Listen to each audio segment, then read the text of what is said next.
Ẹ kú ojúmọ́ ẹ̀yin bàbá wa, ẹ̀yin ìyá wa, ẹ̀yin ẹ̀gbọ́n mi àti ẹ̀yin àbúrò mi.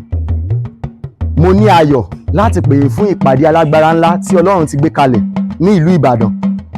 Ìpàdé yìí máa ṣẹlẹ̀ ní Samanda SU House ní ìdojúkọ gas station ní Samanda.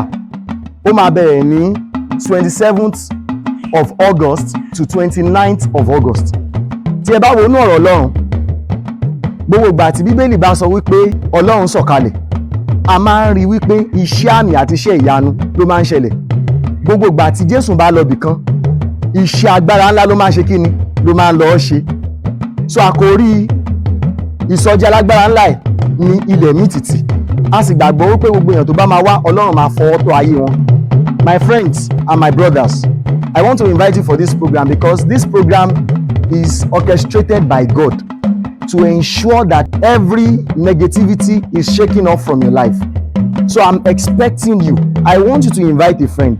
Ensure you don't miss this program for anything in this world because God will be waiting for you. Remain blessed.